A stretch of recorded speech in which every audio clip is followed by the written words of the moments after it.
오늘 사무엘상 28장 말씀을 가지고 진짜 모습은 위기 때 드러난다 제목을 가지고 함께 하나님의 은혜를 나누고자 합니다. 고든 맥도날드라는 목사님이 쓰신 하나님이 축복하시는 삶이라는 책이 있습니다. 이 책을 보면 서론과 결론에 각각 한 대씩의 배를 소개하고 있습니다. 서론을 보면 어떤 한 바보가 배를 만들었는데 그 배가 페르소나호라고 합니다. 그 책의 결론을 보면 지혜로운 사람이 만들었다고 하는 크리스토스호라고 하는 배가 나옵니다. 이 책에서 두 가지의 배를 소개하는데요. 먼저 페르소나호를 보면 라틴어로 가면이라고 하는 뜻을 가지고 있습니다. 페르소나라는 뜻이 라틴어로 얼굴에 쓰는 가면을 뜻한다고 합니다. 이 바보가 만든 페르소나호의 특징은요, 보이는 부분에만 집중하는 것입니다. 사람들이 보는 어떤 배의 외형을 아주 집중해서 그곳에 온 노력을 기울여서 만듭니다. 가장 아름답게, 가장 화려하게, 가장 웅장하게 만듭니다. 보이지 않는 부분, 사람들이 잘 보지 않는, 사람들의 시선이 닿지 않는 배의 밑바닥, 배를 폭풍우 가운데서 지탱하고 폭풍우를 견디게 할 견고한 배의 뼈대는 간과합니다. 그 결과 사람들로부터는 엄청난 찬사를 받지만 잠시 후 바다에 나가 폭풍우를 잠깐도 견디지 못하고 바로 파손하게 됩니다. 그런데 지혜로운 사람이 만들었던 크리스토스호를 보면 예수 그리스도를 상징하는 배입니다. 크리스토, 바로 예수 그리스도를 상징하는데요, 정반대입니다.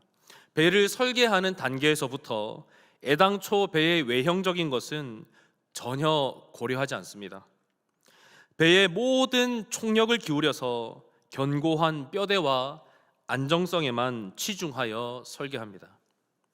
그 결과 사람들로부터 이목은 받지 못합니다. 사람들로부터 그 어떤 찬사도 받지 못합니다. 하지만 그 배를 타고 바다에 나갔을 때 폭풍우를 거뜬히 견디고 그 페르소나호에서 파손당한 그 바다 위에 떠다니는 승객들까지도 다 구조하는 것을 보게 됩니다. 중요한 것은 외면이 아니라 내면이라는 것입니다. 폭풍우가 거세게 치는 그 절체절명의 위기의 순간에 하나님의 진리의 말씀에 견고하게 뿌리 내려서 버텨낼 준비가 다 되어 계십니까? 그런 힘을 말씀으로부터 여러분 공급받고 계십니까? 오늘 본문을 보면 이제 곧 폭풍우를 만나서 파선을 앞두고 있는 사울호를 보게 됩니다. 오늘 본문 함께 읽은 3절 말씀은요, 사실 그냥 빼버려도 본문의 전체적인 흐름에 전혀 지장을 주지 않는 본문입니다. 이미 지나간 과거의 일을 지금 28장에 끌고 와서 쓰고 있습니다. 없어도 그만인 내용을 28장에 적어 놓은 이유는요, 폭풍전야라는 말과 같이 곧 들이닥칠 블레셋과의 전쟁이라고 하는 그 거센 폭풍우를 만나서 파선하게 될 사울의 모습을 부각시키기 위해서 과거의 모습을 지금 28장에 끌어오고 있는 것입니다. 사실 사무엘의 사망 기사는 이미 사무엘상 25장 1절에서 언급되었기 때문에 지금 시점에서 지금 이 블레셋과의 엄청난 전쟁을 앞두고 굳이 다시 기록할 이유가 전혀 없습니다. 25장 1절을 보면요, 사무엘이 죽었다 하는 그 기사가 이미 과거에 기록되어 있었습니다. 오늘 본문은 사울 왕이 전쟁에 나가 죽기 하루 전날 밤 마지막 살아있는 사울의 모습입니다. 죽기 전에 본 모습이 나온다 하는 말이 있죠. 이스라엘에서 가장 뛰어난 선지자, 또 언제나 사울에게 하나님의 뜻을 전해주었던 그 위대한 사무엘 선지자가 죽은 이후에 사울이 했던 일들을 강조하고 있습니다. 사울이 무슨 일을 했습니까? 3절에 보면 사무엘이 죽었을 때 사울은 이스라엘 안에 있는 모든 신접한 자와 박수 무당들을 그 땅에서 내쫓았다, 그렇게 기록하고 있습니다. 과거의 사울의 모습이 그렇다는 것입니다. 이스라엘 백성들을 그 혼란을 겪고 있는 이스라엘의 아주 유명한 선지자가 죽은 이후에 혼란을 겪고 있는 이스라엘 백성들을 잠재우고 불안한 국정을 안정케 하려는 사울의 보여주기식 정책이라고 할 수 있겠습니다. 비록 사무엘은 죽었지만 사울 왕이 이제라도 정신을 차리는 것 같으니 믿을 수 있겠다, 그런 여론을 형성함으로 자신의 정권의 안정을 도모하고자 했습니다. 본문은 그러한 사울의 과거의 행동들이 얼마나 거짓된 행동이었는지, 그 거짓된 결과가 얼마나 비참한지, 사울이 왜 하나님으로부터 외면을 받고 있는지, 사울이 위기를 만났을 때에 나오는 본 모습이, 진짜 모습이 어떠한가를 오늘 본문은 구체적으로 기술하고 있습니다. 오늘 본문을 통해서 사울의 모습을 살펴보려고 하는데요, 첫 번째로 사울의 모습은요, 하나님의 뜻보다 자신의 권모술수가 앞서고 있는 모습을 보여주고 있습니다. 위기의 순간에 나온 첫 번째 사울의 모습은 권모술수가 앞선다는 것입니다. 블레셋의 아기스 왕은 다윗을 등에 업고 온 블레셋의 군대를 소집하여서 이스라엘과의 전면전을 치르고자 수넴에 진을 쳤습니다. 수넴을 굳이 우리나라로 비유하면 대략 우리나라 한반도 지도에서 의정부와 같은 어떤 정중앙에 있는, 남과 북의 딱 중간에 있는 위치에 위치하고 있습니다. 보급로를 차단하기 좋은 아주 전략적인 요충지입니다. 사울은 블레셋 사람들의 군대를 보고 두려워하고 있습니다. 오늘 본문 4절 5절 말씀을 같이 읽겠습니다. 시작. 블레셋 사람들이 모여 수넴에 이르러 진침해 사울이 온 이스라엘을 모아 길보아에 진쳤더니 사울이 블레셋 사람들의 군대를 보고 두려워서 그의 마음이 크게 떨린지라. 아멘. 여러분, 이 광경을 보고 어마어마하게 모였던 그 블레셋의 군대를 보고 두려워하는 마음이 들었던 것은 어쩌면 당연한 것일 수도 있습니다. 그런데 여러분, 하나님께서 다스리는 이스라엘의 왕입니다. 두려우면 무엇을 해야 할까요? 기도를 하면 됩니다. 하나님께 뜻을 구하고 어떻게 해야 될지 하나님 앞에 무릎을 꿇으면 됩니다. 아니면 하나님 전면전을 치를까요 말까요? 지혜를 구하면 됩니다. 다윗은 과거에 이런 블레셋과의 전투를 앞두고 하나님께 뜻을 구했고 하나님이 알려주시는 대로 블레셋과의 전면전을 치르고 자기 백성들을 구해냈던 경험이 있습니다. 사무엘상 23장에 다윗의 경우가 나와 있는데요, 다윗을 보면 다윗이 여호와께 묻자와 이르되 내가 가서 이 블레셋 사람들을 치리이까. 하나님 앞에 블레셋과의 전쟁을 앞두고 다윗은 하나님 앞에 기도했습니다. 하나님, 내가 치는 것이 맞겠습니까? 내가 지금 이 시점에 블레셋과 싸우는 것이 맞습니까? 하나님 앞에 기도하고 하나님께서 뜻을 알려주셨습니다. 사울은요, 블레셋의 군대를 본 뒤에 반응이 4절 5절을 보면 보고 두려워서 그의 마음이 크게 떨렸다, 그렇게 이야기합니다. 모든 동사들이 연속적입니다. 블레셋의 그 거대한 군대를 보았습니다. 보았더니 두려움이 찾아왔습니다. 두려움이 사울의 마음을 사로잡으니까 크게 떨렸습니다. 연속적으로 연쇄 반응이 일어납니다. 6절에 보면 사울이 기도를 하기는 합니다. 그런데 문제는 순서였습니다. 4절에 보면 블레셋 사람들이 수넴에, 우리나라로 치면 정중앙에 의정부 같은 곳에 진을 쳤는데 사울은 이에 질세라 온 이스라엘을 총집결시켜서 길보아, 우리나라로 치면 어떤 서울 같은 곳에 진을 쳤습니다. 블레셋 군대에 진 치는 것을 보고 얼른 따라서 진을 치기는 했는데 그 어디에도 사울이 하나님께 뜻을 구했다, 하나님 앞에 기도했다, 그런 내용은 찾아볼 수 없습니다. 사울은 하나님의 뜻을 구하기보다 행동이 앞섰습니다. 모세가 기록한 신명기를 보면 사울이 그 모세의 가르침을 마음에 새겼더라면 사울은 이 상황에서 전혀 두려워하지 않을 수가 있었습니다. 신명기 20장 말씀 1절 우리 화면을 보고 같이 읽어보겠습니다. 시작. 네가 나가서 적군과 싸우려 할 때에 말과 병거와 백성이 너보다 많음을 볼지라도 그들을 두려워하지 말라. 애굽 땅에서 너를 인도하여 내신 내 하나님 여호와께서 너와 함께 하시느니라. 아멘. 거대한 가나안 민족과의 전쟁을 앞두고 모세가 이스라엘 백성들에게 전했던 메시지입니다.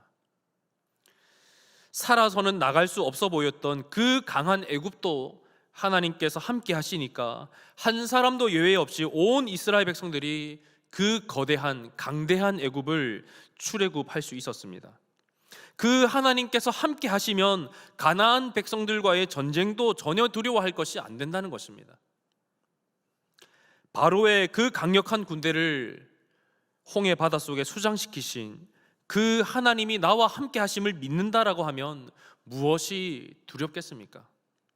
그 하나님께 사울이 사로잡혀 있었다면 이 상황은 전혀 두렵지 않았을 것입니다.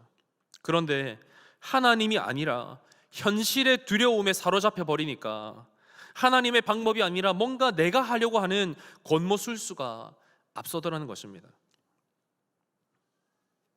자신의 아들 요나단이 과거에 했던 멋진 신앙의 고백이 있습니다. 사무엘상 14장 6절 말씀입니다. 같이 읽어보겠습니다. 시작. 여호와의 구원은 사람이 많고 적음에 달리지 아니하였느니라. 여러분, 내 생각과 어떤 내 방법, 내 계획, 세상이 세워놓은 좋은 계획들이 하나님의 뜻보다 결코 앞서서는 안 됨을 믿으시기 바랍니다. 오늘 이 블레셋과의 전쟁을 앞둔 이 위기를 앞둔 사울의 본 모습은 볼 수 있는 두 번째 본 모습은요, 기도는 여러 가지 선택지들 중에 가장 후순위로 밀려나더라는 것입니다. 사울이 비록 하나님의 뜻보다 자신의 권모술수가 앞서기는 했지만 기도하지 않았던 것은 아니죠. 기도를 하기는 하는데 자신의 계획과 자신의 계산이 먼저 나오는 것입니다. 기도를 하기는 하는데 하나님은 언제나 뒷전입니다. 후순위입니다. 내가 할 수 있는 거 먼저 해보고, 내가 신뢰할 수 있는 사람 먼저 믿어보고, 그래도 안 되면 한번 기도해보는 시기입니다. 하나님이 외면할 수밖에 없는 삶의 패턴입니다.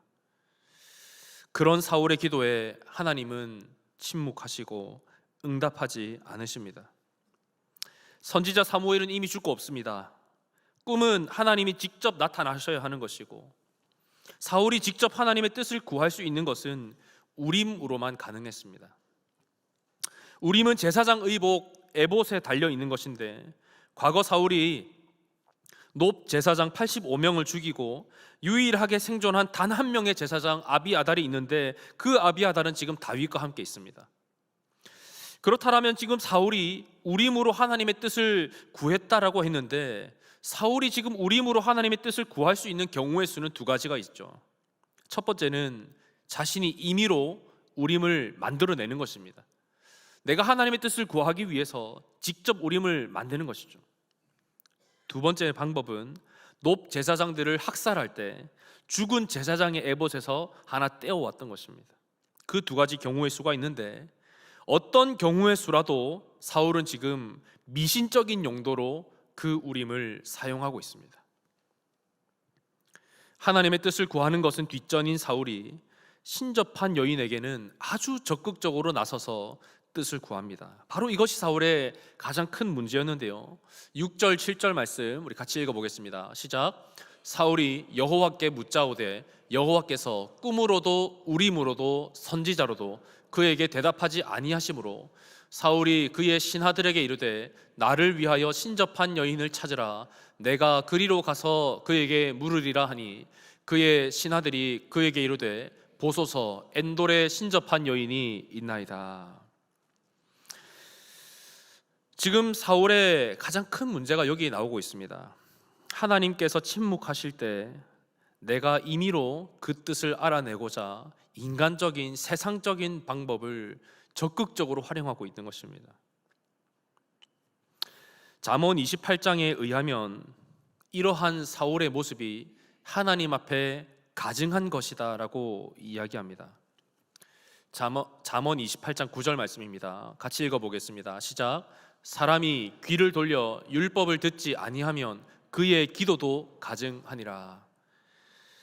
말씀에 귀를 기울이지 않고 하나님의 뜻에는 전혀 관심이 없고 그저 내가 원하는 것을 얻어내기만을 위해 하는 그 기도가 하나님 앞에서 가증한 것이라고 성경은 이야기합니다. 결국 하나님께서 침묵하시고 하나님께서 외면하셨던 그 결정적인 이유가 사울의 삶 전체가 하나님 앞에서 가증한 삶이었기 때문입니다. 하나님의 뜻에는 전혀 관심이 없고 내가 원하는 그것을 얻어내기 위한 어떤 미신적인 용도로만 활용하고 있는 것입니다. 그것을 성경은 가증하다 이야기합니다. 오늘 위기를 앞둔 사울의 진짜 모습이 드러나고 있는데, 마지막 세 번째로는 하나님이 아니라 사람의 평가를 두려워하고 있습니다. 본문 8절을 보면 사울은 신접한 여인이 엔돌에 있다라는 이야기를 듣고 변장을 했다라고 이야기합니다. 본문 8절 말씀입니다. 같이 읽어보겠습니다. 사울이 다른 옷을 입어 변장하고 두 사람과 함께 갈새 그들이 밤에 그 여인에게 이르러서는 사울이 이르되 청하노니 나를 위하여 신접한 술법으로 내가 내게 말하는 사람을 불러 올리라 하니. 사울이 변장했다 그렇게 이야기하는데요, 사울이 변장할 수밖에 없는 이유가 있었습니다. 첫 번째 이유는요, 지리적인 이유입니다. 엔돌이라고 하는 지역은 우리나라 이 한반도를 생각해 봤을 때 약간 평양 정도에 위치하고 있습니다. 서울에 있는 사울이 의정부에 진을 치고 있는 블레셋 진영을 거쳐서 올라가야 하는 구조에 있습니다. 그러니까 지금 사울에게 있어서 신접한 여인을 만나는 것은 어떤 그 의정부에 진치고 있는 블레셋 군대를 뚫고 가야만 하는 그 위대한 어떤 여정을 목숨을 걸고 갈 만큼 아주 중요한 일로 지금 여기고 있다는 것입니다. 지리적인 위치 때문에 지금 변장을 하고 올라갑니다. 두 번째는 정치적인 이유인데요, 과거에 사울 자신이 이스라엘의 무당을 다 내쫓았다라고 오늘 본문의 3절은 이야기합니다. 과거에 자신이 무당을 다 쫓아냈기 때문에 무당들이 사울을 경계하고 있었고, 어떤 이 백성들에게 경건한 왕으로 보이기 위해서 무당들을 다 내쫓았는데, 그런 나 자신이 무당을 찾아간다라는 것 자체가 백성들 앞에 이상하게 보일 것이 두려웠던 것입니다. 자신의 정책을 자신 스스로 어기는 왕, 또는 불경건하게 보이는 왕으로 비칠까봐, 가뜩이나 휘청거리는 자신의 이 정권이 더 힘을 잃을까봐, 민심을 잃을까봐 두려웠기 때문입니다. 더구나 사울이 지금 변장하고 출발하는 그 시간이 밤이었다 기록합니다. 밤이라는 단어는 많은 경우에 성경에서 영적으로 어두워진 때를 의미합니다. 마치 이삭과 엘리의 눈이 어두워진 것이 그들의 영적인 상태와 판단력이 흐려지는 것을 상징했던 것처럼, 어둠 속에 길을 더듬어서 그 신접한 여인을 찾아가는 사울의 모습도 한치 앞을 모르는 그의 영적인 무지를 보여주고 있습니다. 다른 옷을 입어서 변장한 것은 왕복이 아닌 다른 옷을 입었다라는 것을 뜻합니다. 사울에게 있어서 신접한 여인을 만나는 일은 자신의 목숨을 걸 만큼 중대한 일이었는데, 이 일을 위해서 사울은 이스라엘의 그 고귀한 왕의 옷을 벗어버리고 누추한 옷을 아마도 입었을 것입니다. 블레셋 군대가 보기에도 별 대수롭지 않은 사람으로 보이기 위해서 아마도 누추한 옷을 입었을 것입니다. 그 신접한 여인을 만나기 위해서 하나님의 나라 이스라엘의 그 고귀한 왕복을 벗는 것만으로 스스로 이스라엘의 왕이 되지 못함을 지금 사울은 증명하고 있는 것입니다. 사울은 이 마지막 때, 자신의 숨이 끊어지기 전에 이 마지막 중요한 순간에 신접한 여인을 만나기 위해서 그 고귀한 왕의 옷을 벗어버릴 것이 아니라 하나님 앞에 지난날의 믿음 없었음을 회개하고 왕복을 찢고 회개했어야 했습니다. 다시 한 번 더 하나님 앞에 기회를 구했어야 했습니다. 그러면 어쩌면 하나님께서 다시 한 번 더 기회를 주셨을지도 모릅니다. 그런데 사울은 끝까지 하나님을 찾지 않고 있습니다. 온갖 거짓과 속이는 것과 인간적인 방법들과 권모술수를 총동원하여서 하나님 앞에 가증한 모습을 보이고 있습니다. 사울은 늘 이런 식입니다. 백성들 앞에 보여주기식, 정권의 안정을 위해서라면, 자신의 지지율을 높일 수만 있다면 물불 가리지 않고 행동합니다. 과거에도 하나님이 아닌 사람들의 시선과 평가를 두려워함으로 하나님 앞에 사울은 중대한 죄를 지었던 적이 있습니다. 사무엘상 15장 24절 말씀을 같이 읽어보겠습니다. 시작. 사울이 사무엘에게 이르되 내가 범죄하였나이다. 내가 여호와의 명령과 당신의 말씀을 어긴 것은 내가 백성을 두려워하여 그들의 말을 청종하였음이니이다. 하나님께서 아말렉을 완전히 진멸하라고 하셨음에도 불구하고 일부 양과 소들을 남겨놓았습니다. 하나님은 분명히 진멸하라 하셨는데, 하나도 남김없이 다 죽이라 하셨는데 일부 짐승들을 살려놓았습니다. 왜 그럴까요? 백성들이 어차피 나중에 하나님 앞에 또 제사 드려야 되는데 우리 짐승 아껴놓고 그 아말렉의 짐승으로 제사 드리자고 하는 겁니다. 그런 백성들의 말을 들어주지 않으면 백성들의 말을 듣지 않는 차가운 왕이라고 평가받을까 봐 그 백성들의 말에 귀를 기울이고 하나님의 말씀을 따르지 않았던 것입니다. 사실 이 이유로 이미 사울은 하나님께 버림받았습니다. 이것이 사울이 하나님 앞에 외면받았던 근본적인 이유였습니다. 사울은 이렇게 언제나 하나님이 아니라 사람들의 시선을 신경 쓰고 사람들의 평가를 두려워했습니다. 내가 이렇게 행동하면 백성들이 어떻게 생각할까? 내가 이 발언을 하면 사람들이 나를 어떻게 평가할까? 내 지지율에 이득이 될까? 내 정권의 안정에 도움이 될까? 이러한 것들에 자신의 모든 에너지를 다 쏟아부었습니다. 그러다 보니 사울에게 있어서 하나님은 언제나 뒷전입니다.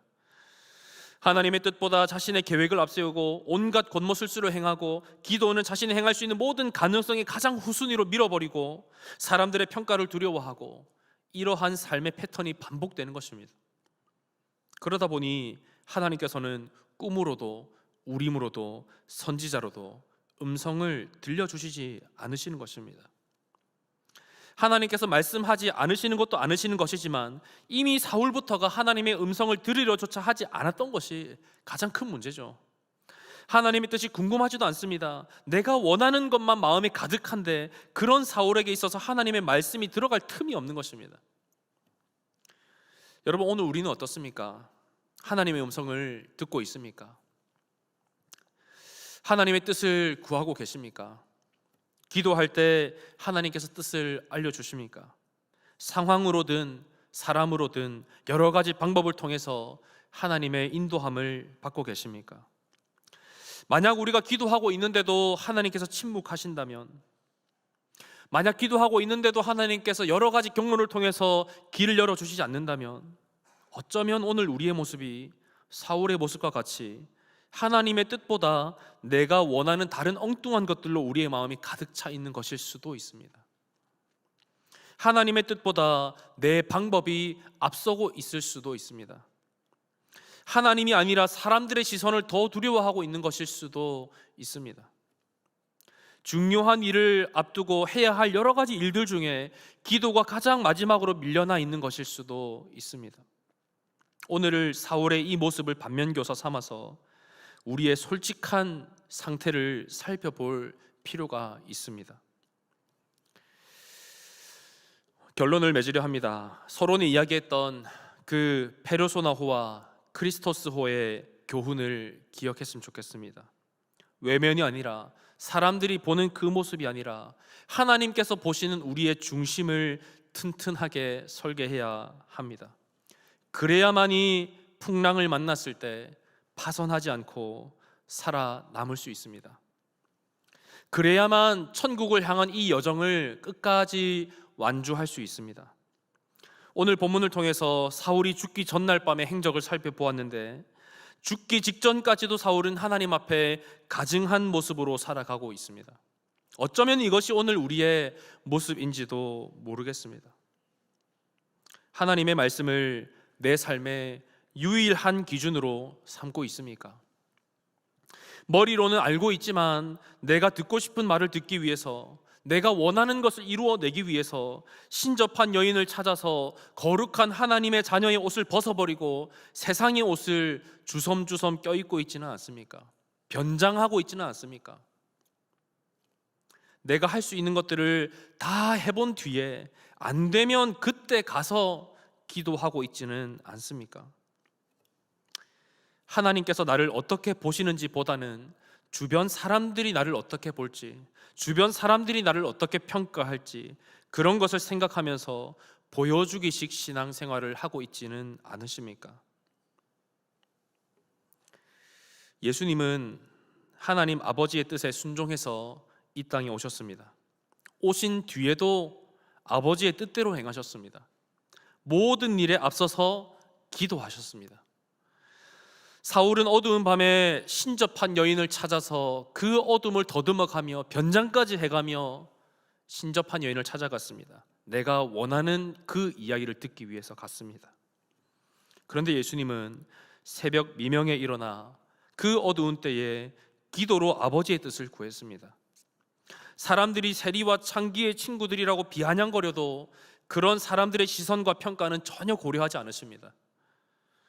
예수님의 유일한 관심사는 아버지의 뜻에 순종하여 십자가에 죽고 세상에 있는 많은 사람들을 구원하는 것에만 관심이 있습니다. 마치 눈에 보이는 외형보다는 보이지 않는 내적인 견고함에만, 안전에만 치중했던 크리스토스 호처럼 말입니다. 바라기는 우리 모두가 하나님 앞에 외면받았던 그 사울의 모습을 반면교사 삼아서 우리의 신앙의 표준이요 기준이 되시는 예수님과 같이 언제나 기도로서 아버지의 뜻을 구하고 하나님 앞에서가 아니라 사람들 앞에서가 아니라 하나님 앞에서 바르게 신앙생활 하시는 저와 여러분 되시기를 주님의 이름으로 축원합니다.